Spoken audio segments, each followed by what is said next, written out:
And I am going to share as well. So y'all just bear with me for a second, okay? Oh, it won't let me share because he's the host. Never mind. I can record, but I can't share. There you go. Matt Kelly, what's happening? Hello, non-following direction person, Emma Skelton. I was being efficient because my phone was in my hand and it would have meant clicking off, then coming back on again. So thank you. All right, you realize I'm going to give you grief. It's okay. I know, it's okay. I won't do it again. That's part of the process. Listen, you're not the first, and you won't be the last. Hey, Rich, I've got I've got it recorded, but it wouldn't allow me to stream to Workplace, so you may want to do that. Let's do it. Good to see everybody. Sorry, I'm coming in hot. I got the people coming in. All right. Just do the stream. Thank you, buddy. Yep, I'm live streaming right now. Awesome. See here, let's say day 3. Hey, Rich, watch out for Emma. I know, Emma, is she dangerous now with Zoom? Her direction following ability, we're going to question for today. Well, I'm just giving her grief. It's fine. She must be part of my camp because I hate directions. That's probably it right there. Yeah. It's the people that it's one rule for me and another for other people, though. Yes, there. Yeah, that was a good answer. Good answer. I like that. Emma, my entire life I've been not listening to rules and breaking them. Don't worry, there's a totally good pathway. I'm sure you know. All right, this thing is live streaming here. Let's see. Okay, we should be live now on Rockstar. All right. Now let me find you guys. We are good. Okay. All right, let me see everybody's face. Good. All right. Good morning. Good to see everybody. We are going to get right into it. So everybody here been seen the last 2 classes by any chance? Some people? Okay, let's go. All right, we're gonna get right into it. So let me share screen. Hold on 1 second. Give me 1 second.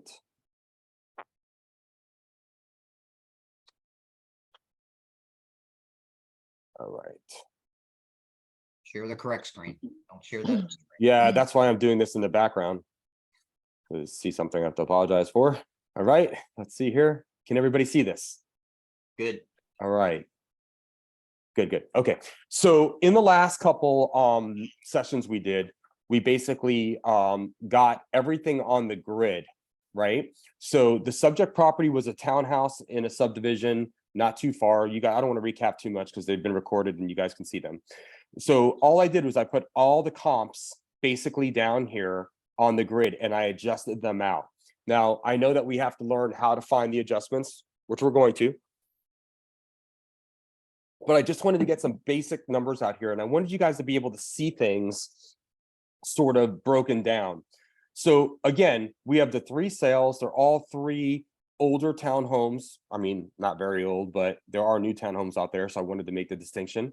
They all went on the market and sold within a day or 2. They all went over asking price. Pretty crazy, right? The end unit was 0.06 in acre size, and the interior units are smaller, right? Now, this one was an interior unit, but it's on a bigger lot. So we don't want to double dip and hit an adjustment on 2 things unless we want to break up that adjustment accordingly. So for example, if it's on a bigger lot and it's an end unit and I adjust it 10 grand for being an end unit, like why would we don't want to double dip and hurt them twice, right? So whatever the distinction is from an interior unit and an end unit is also inclusive in the lot size in this situation. So what we do is we include it. Condition's a big thing. So let's talk about cosmetic improvements and mechanical improvements. Your uncle that brings the ladder and has a pair of well-worn work jeans is going to go in there and look at the hot water heater, the HVAC, all of that stuff, right? I'm not saying it's not important. I'm just saying that most buyer consumers don't buy property based on those terms. So if you have a renovated bathrooms and a renovated kitchen and flooring and light fixtures and paint and all of those type of items, those are going to probably pull typically a little bit more money than mechanicals. Now, for some people, that's just not true. But the market overall is what we're determining what it warrants, and it seems to reward cosmetics first. Okay, now cost does not equal value. So like in a $330,000 townhome, if you have 24 karat faucets and nobody else does, that doesn't mean that we should make an adjustment for that. It just means that you over improved. Okay, so what we're looking for is what's the spectrum? What's the spectrum of what's going on? People that are hoarders to the most over improvement you can imagine. And as a former appraiser, you want to get rid of the outliers and see what the heart of the median, the middle of the pack is doing, because that's stable and it's consistent and it's tighter. So that's what we do. So like for a lot of these townhomes, they're 1,386 square feet. It's good to have an idea of what things cost per square foot. Carpet, about $2 a square foot for this type price on here, right? Tile might be $6 or $7 a square foot for this price range. I mean, now with post-COVID, it could be $12 a square foot because of labor, right? Paint, you can paint the interior of a unit for $2 a square foot, right? Quartz countertops are $80 a square foot. Granite countertops are sometimes $40 a square foot. Know the difference on that, right? So when you're looking at these places, a lot of them had a facelift that might have cost $10,000, $15,000. A bathroom, ripping out the bathroom, ripping out that one-piece shower unit, putting tile, a shower pan, doing it all upright to where it looks like a hotel or a luxury house, that could be $8 or $9 grand in just one bathroom. Okay, or you could paint the bathroom, you know, and Pinterest it up, and it looks nice and clean, but it's not renovated.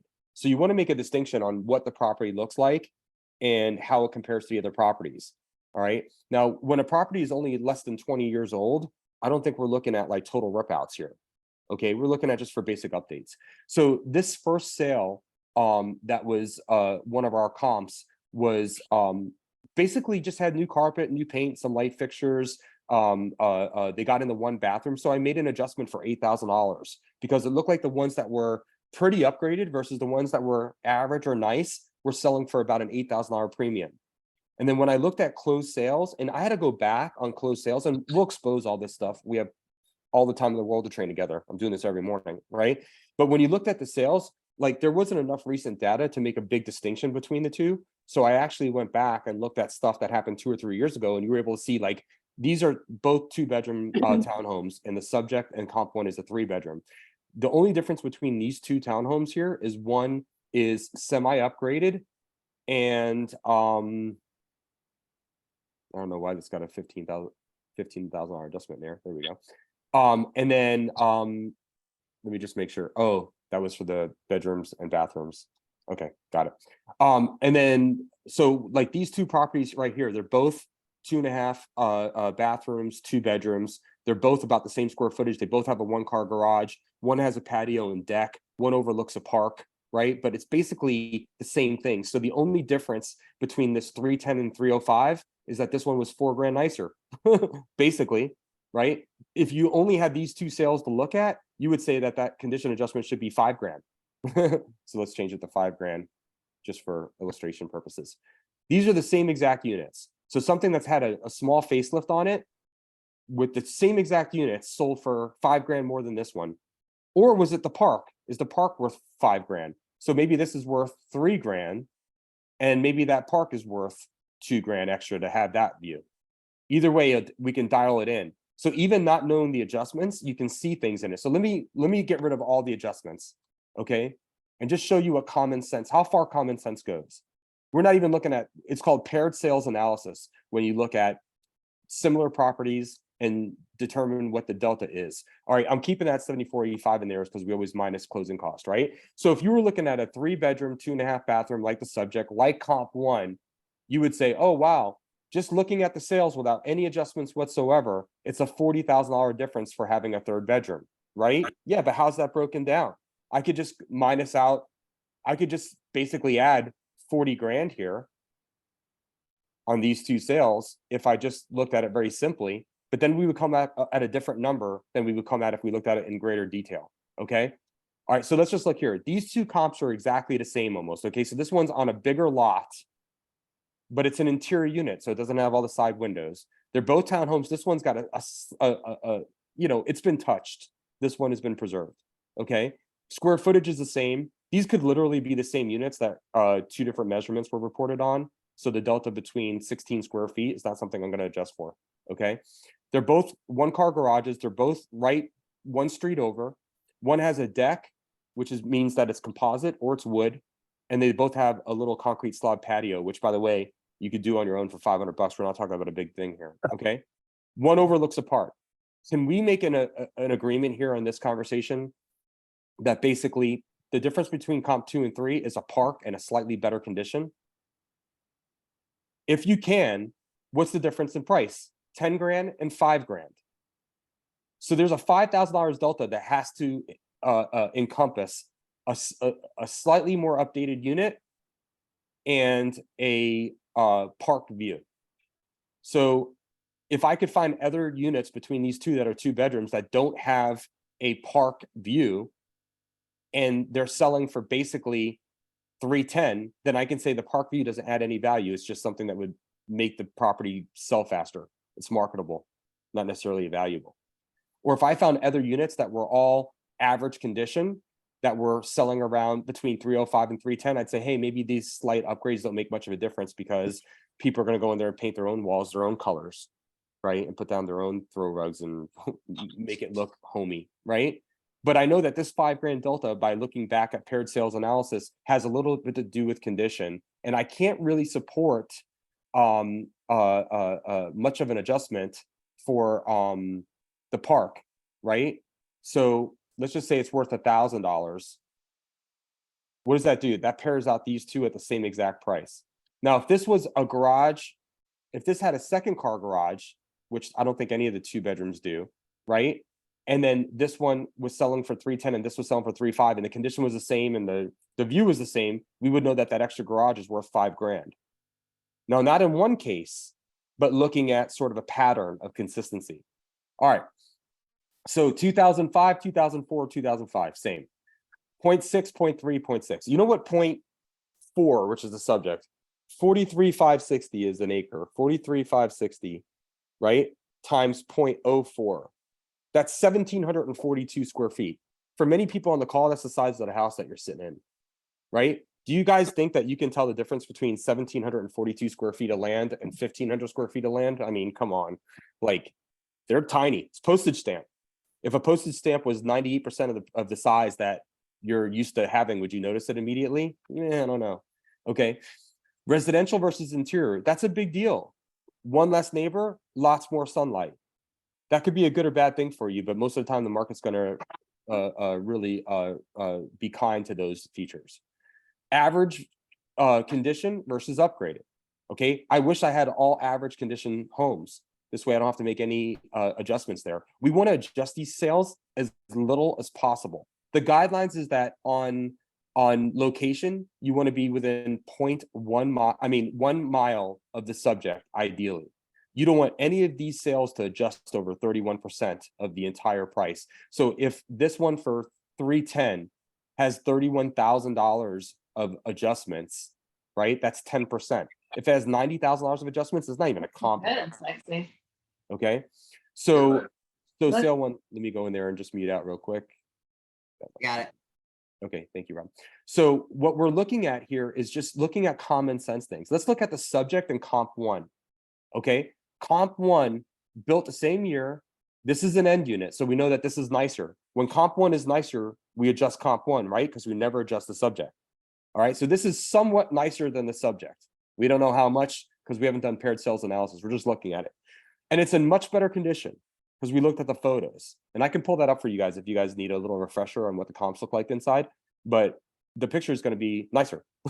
I noticed, I went and looked at the comments. It said all the things that they have upgraded in the last few years. You got a property that's 2006. You got a 17-year-old property, right? So things are going to start breaking. Hot water heaters, HVAC systems, what looked good back in 2005. And trust me, when they're building row townhomes, they're not on the front side of trend. They're on the middle or back side of trend. I mean, might not be holding up right now. So Tony Soprano, granite countertop, Baltic brown might not be hot right now. White quartz might be hotter. So you're going to start seeing some age on these units here. Okay. Some of these have been rented, so you're going to see some wear and tear. And then when you have a unit that's pristine, like sale one, we're going to notice that it's going to go for a premium. 1386 versus 1380 square feet. In my opinion, these are the same units, probably the same exact model, measured differently. I stipulated it just because I have to go with the data, but I'm not making an adjustment for it. They both have detached 2-car garages. It's a row townhome. You go out into the backyard, which is a patio, enough square footage for a Chihuahua to use the bathroom, and then a detached 2-car garage with an alleyway. Just painting the picture for you guys. All right. A new composite deck versus a patio. Yeah, it's nice. I don't know if the market is so precise that it's going to warrant that, but it's nice. And then $7,485 of closing costs was paid on sale one. So we want to minus that off because the seller didn't get $359.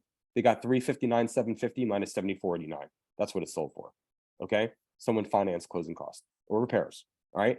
So if this is worth $352 and the subject we know is listed for $399 and sat on the market for 20 something days, which is, by the way, terribly long considering the other comps, they were overpriced. I'm not saying that they won't get it. I'm just saying that's why. So at this point, we minus the concession and we need to make an adjustment for the end unit and for the condition. Okay. So these are going to go down. This number is going to go down because it's better, because it's on the end unit, and then it's in better shape. So is our subject unit worth 352? No, it's probably worth less than that. That's why it would have been a mistake to say that the difference between a 3-bedroom and a 2-bedroom is about 40 grand, because we're not taking into consideration these line item adjustments. All right, I think I got to go into the Carolina MLS to make this class better. Hold on, I'm logging on. Bear with me for 1 second, guys. And by the way, most of you guys have gotten this document from me because I've been sharing it with everybody that's been asking for it. If you haven't, email me and we will get it to you. Just takes me like an hour or two at worst. All right, let's go in here and check out the MLS. Posted on the platform as well for download. Beautiful. Okay, so listen, guys, it's on Rockstar, which is going to be basically my library for the rest of my life on everything that we create. So if you see it live, then you'll see it there. All right, so let's go to recent searches. Okay. All right. Can you guys see my screen still? All right. So these were the 4 sales. Okay, so here's the subject. Here's sale 1. Let's look at the photos. Look how nice this is. I'm still looking at your grid, Rich. I'm still looking at your. Oh, okay. Thank you, guys. Yeah, don't worry. So it's got the Yeah. Good. Okay. All right. Let me go back. Hang tight, guys. Okay. There you go. All right. So let me get out of here. Let me go to the subject property just so you guys remember. All right. So interior unit, right? Nice. Okay. Wood floors. Looks like they've done the wood floors at some point. Looks like it's been recently painted, right? Kitchen looks like it's basically 2006. No offense to anybody, just it's a 2006 kitchen. 2006 tile. Nobody puts down 1-foot tiles anymore, right? This countertop. Okay. You can't see the photos. Can you guys see it? Now we can. Okay. So I'm just giving you an idea what the subject looks like. Okay. Barn doors. That's newer. Oh, bathrooms. Looks like they got into the bathrooms, right? Somebody put some marble, some seamless glass. That's nice. It's a nice unit. Okay. Oh, you saw that one. Let me go backwards. Here's the detached garage. There's the deck, composite deck. Okay, that's just a $560 fiberglass all-in-one shower tub combination. That's a basic builder vanity. All right. Just so you're getting a temperature check of what we got here. Now look at sale 1. All right, now I want you guys to tell me if sale 1's nicer or not. Because if you don't think it's nicer, we don't have to adjust on it. All right, it's definitely staged. All right, so they painted the mantle, painted the floors. It's got crown molding everywhere. New flooring. Looks like an original kitchen, but with new appliances. Just a real soft photographed house here. Those look like original bathrooms. You know, I'm starting to think that this one isn't nicer, and I just got glamorized by the better photography. Goes to show you how that's important. I'm going to minus that out on the grid. Hold on 1 second. Okay, I'm going to say upgraded on the subject. and then consider sale 1 upgraded 2. Everybody okay with that call? All right. It's so weird doing Zoom calls because you're speaking into silence so often. Hold on 1 second here. Let me get, okay. Can you guys still see the MLS now? We're still good? Okay. All right, so sale 1, sale 2, right? Just giving you an idea.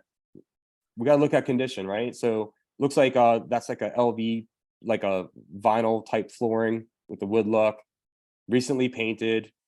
So this went through the 50 shades of gray movement. Look at that fireplace, guys. That's an aftermarket fireplace. That's nice. Okay, kitchen's got some stainless steel appliances. Looks like they got into the backsplash a little bit at some point. Pantry, that's furniture.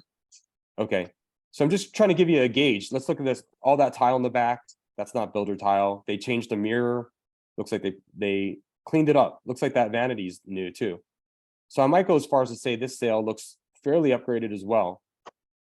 All right, so I'm just gonna make my adjustments because I'm not married to being right. I'm married to being accurate.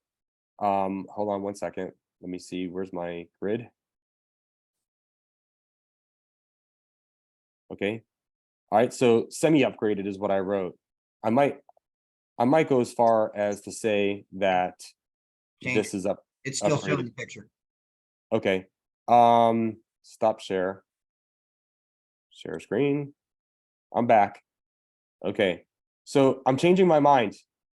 All right, because we're doing this homework together and I just got it uploaded here. All right, the last one, let's see if it's an average shape.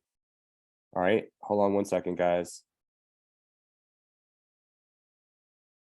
Okay, can you guys see the pictures again? Oh. No, okay, so every time I get out of a window, I got to redo it. Now I know. Okay, all right, let's look at the third sale. Okay, so this guy here, end unit, we know that, we have that accounted for. Okay, looks like wood floors, paint. Pretty original, looks like some stainless steel appliances. It's got mica countertops. This one is definitely lesser than the comps. Okay.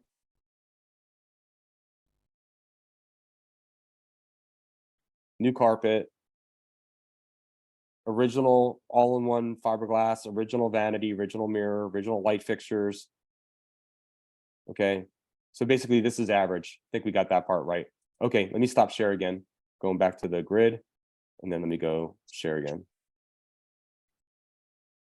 Okay, all right, everybody, all on the same page that we have all the conditions accounted for.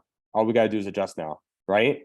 Okay, so the difference between sale 2 and sale 3 isn't conditioned any. Well, it is conditioned still, right? That's still a difference, and it's this park potentially. So we're gonna adjust this comp here, $4,000 for its average condition, and then for overlooking the park. Well, I'm not trying to adjust it to sale 2. I'm trying to adjust it to the subject. So let me get rid of that again. But I'm trying to determine where the difference of the 305 and the 3010, what warrants that difference. So it's definitely condition, and it could be the park. We're not sure. I don't have enough data to say that the park is a deal, so I'm just going to hit condition. Okay, so there's a $5,000 condition between sale 3 and sale 2. Now the subject is upgraded, so if there's a $5,000 condition, I got to adjust this comp. This one doesn't need a condition adjustment because let's say the subject, sale 1 and sale 2 are all similar. So we got to know what the end unit goes for, and we'll go into the MLS and we can play with that in a second. Okay. Hey, Rich, Yes. can I ask a quick question? Jump in. Does Yeah. timing have anything to do with it? Because comp 2 and comp 3 were like 9 months or so apart. Would that? Absolutely. Great point. It's funny. Now, let me ask you a question, Kristen, back, since you asked a great question. Is 9 months a better market than it is today? We might have been. It's hard to say. lower interest rates, right? Yeah. So we could do some research on that. All right. So we'll keep that up. Don't let me off the hook on that. Okay. Okay. So but once we establish pretty close to what the value is, we can kind of get a trend of what's going on. One thing that we do know is that this is the oldest sale, as you witnessed, and it sold for 305. And then the next sale was 3010 in age. And then this one here, which is a 3-bedroom, Well, we don't know if that went up or down because it's significantly different. It's a 3-bedroom, right? So we need to explore that a little bit. So yes, that could be a factor. Do we want to hit the square footage, 1,210 square feet versus 1,386? Yeah, it's more than 100 square feet, but we can adjust that all in the bedroom count here. We don't, do we want to hit both? I don't know. That feels like double dipping to me. So we'll make an adjustment for the 3rd bedroom, which is the delta between their square footage and the 3-bedroom square footage. So we'll hit it all in the bedroom, or we'll hit it all in the square footage, but there's no reason to hit it twice. So if this is a $10,000 difference between having a 3-bedroom that's 100 square feet or 160 square feet more, then basically we can divide that in half and show them in both places, but we can't double the number. Doesn't make any sense.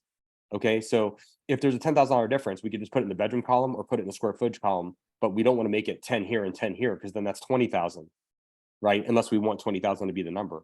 So that's just something to look at. So let's go back. I'm going to stop share, and then let's go back to the MLS on the Carolina MLS. This is very hard to teach online, guys, but it's interesting to me to try to do this way. I'm curious how this is going to work.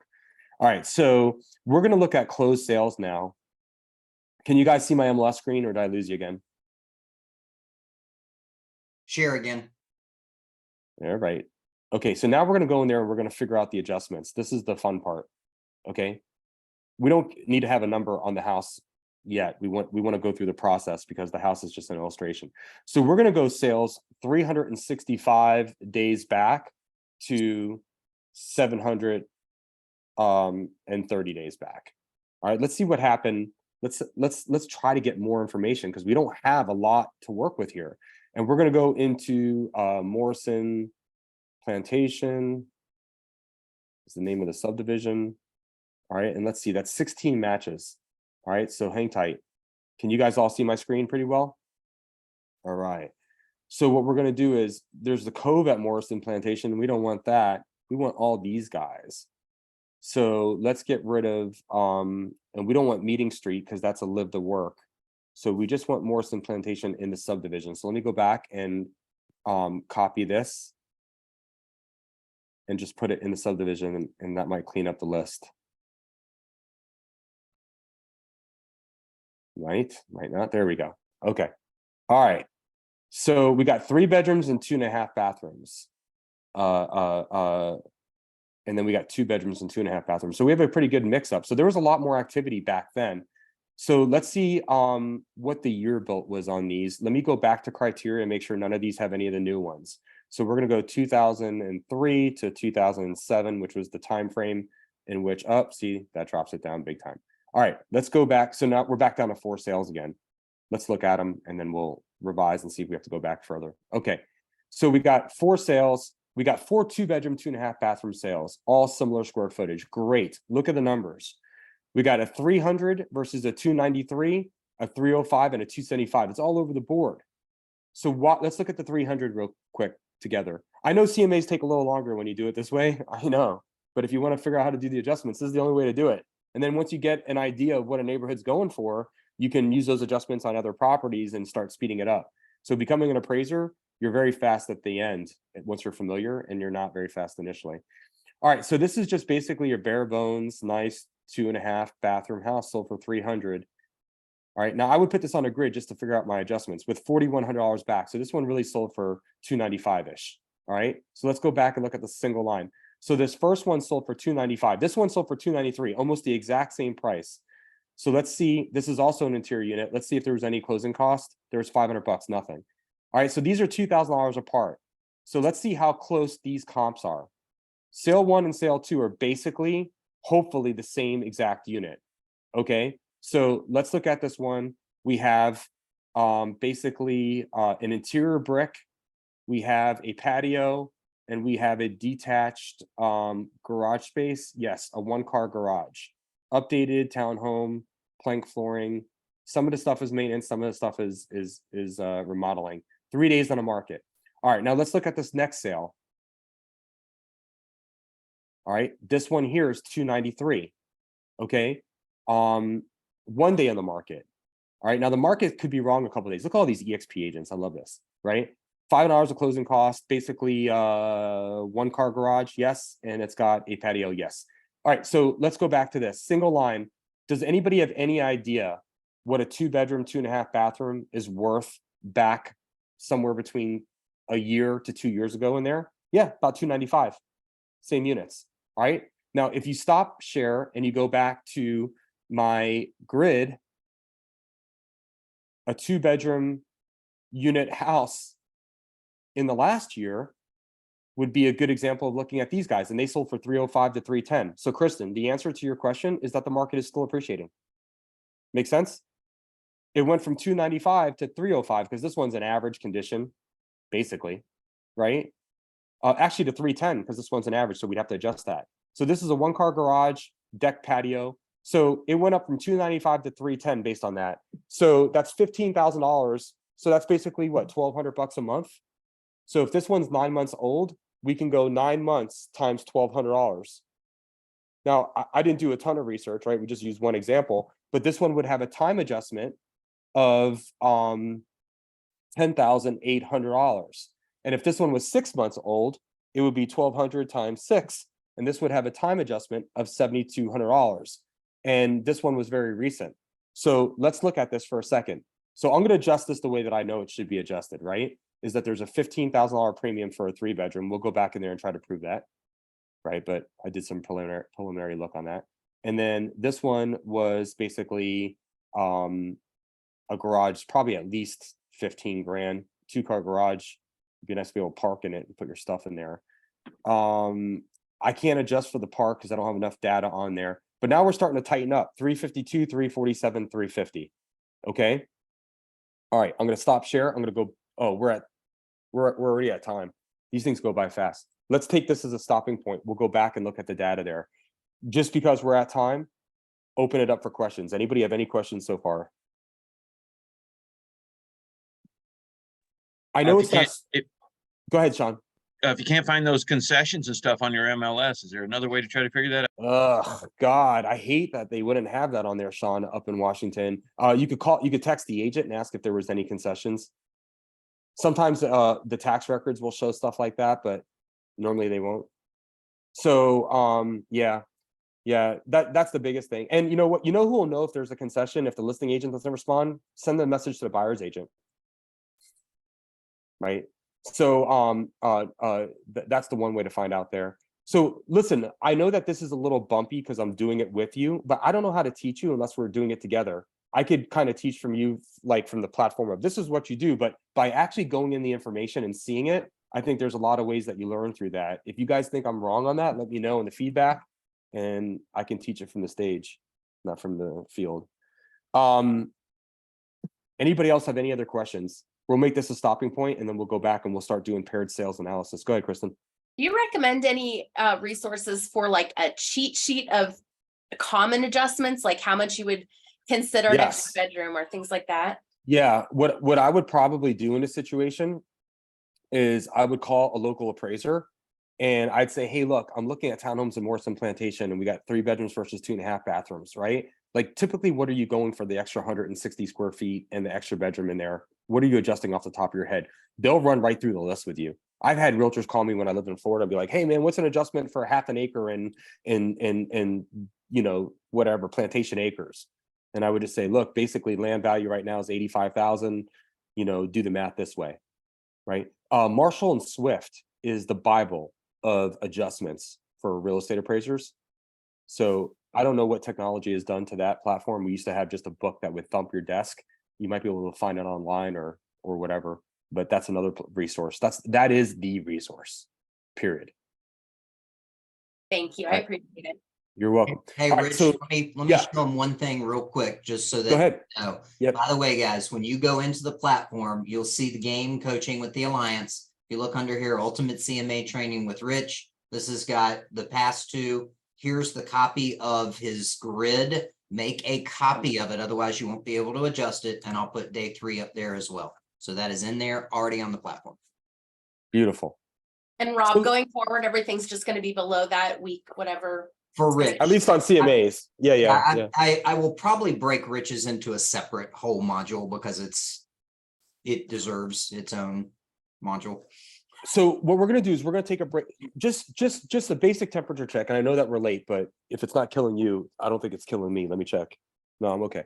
So basically temperature check. Throwing a hand grenade and thinking that's accurate by looking at a single line adjustment and going price per square foot versus what we just covered in the last 3 sessions, where do you think you're going to get closer? Just putting the information in the grid, how helpful is that to see things clearer? It's very organized. Okay.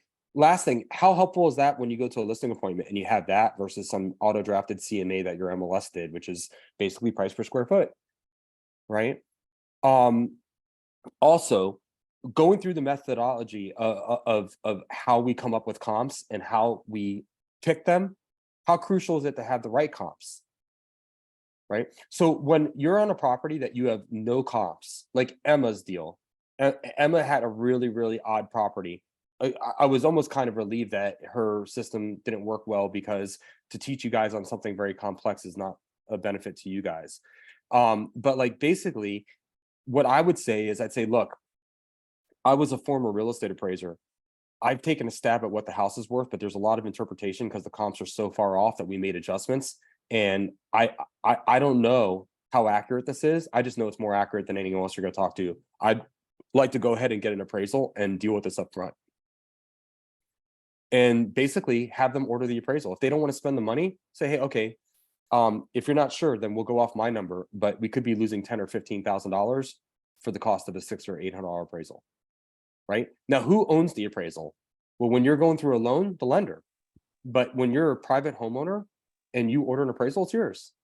So you can include that in your marketing package, and it'll have the sketch and the square footage. You get all of that in there, so you don't have to do that separately. It can show the comps. And when you have the buyer's agent that's saying, oh, I think your house is worth 50 grand less than what your asking price is, and so does my client, you'd say, well, I don't know how you establish that, because basically there are no good comps. We addressed that up front, and we included a real estate appraiser's evaluation of it, who's an expert in this. And unless you have one from another appraiser that doesn't match this, I mean, I'm not quite sure how you arrive at that. I mean, I've been doing this for a long time, and I had a hard time with this one. But it starts to turn the conversation into going from emotional to, well, this is a unique property, and I'm an experienced agent coming right out front saying, I have no idea what this thing's worth. That's why we hired a professional. Okay. I think that gives you a lot of leverage.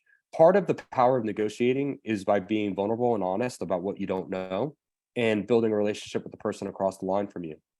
A lot of times it's ego-based and it goes in the battle. And what you have to remind these other agents is, hey, listen, I don't know if you are totally in this mindset, but when I think that your client is causing you to call me and ask questions and have seen the property twice and is already negotiating with their feedback, they want the property. And in case you didn't realize, my seller, when they listed it for sale and I put a sign in the yard and they went through all of this headache of getting it cleaned up and taking their dogs out to the grocery store 100 times yesterday, they wanted to sell the property. So why don't we let the professionals go in there and check our tracks once we're under contract to make sure we're good? I'm not saying that you should put an offer in that you think is 50 grand higher. I'm just telling you that unless you can provide comps that are closer and more similar than what I could find, I mean, I think we're going to have to trust the process and the pros that are in it and then make decisions along the way. So maybe we should be negotiating about due diligence over sale price, right? So just a couple ways of thinking there, you know? All right, I'll just continue here. What we're going to do is I took Cheryl's advice on this call, and we're going to talk about multiple offers just to kind of break up the monotony, because if you're not a detailed person, these last 3 sessions, I might have lost you. So we'll do our next class will be how I deal with multiple offers. I'm not saying it's the blueprint on how you do it. I just did it a lot and I have a certain way. And then we'll go back into CMA stuff if you guys want to, but you guys drive the classes. I've committed 3 days a week every morning to do this. So under this video in Rockstar, go out, put your DPA points, because if you're going to be my students, I want to know what your grade is. And then I also want you to go in there and put comments on things that you want to talk about. Okay. Basically, I'm the car, you have the steering wheel. Just point me in the right direction. All right. It's good seeing everybody this morning. You know how to find it on Rockstar and you know how to find it on Workplace. Okay. Peace out. Thanks, Rich. Thank you. Have a nice day. Go out there and kill it. Thank you, Rich. Have a good day. Okay. You too. Bye, guys. Yeah, I'll hang on, Rob. All right. Hey,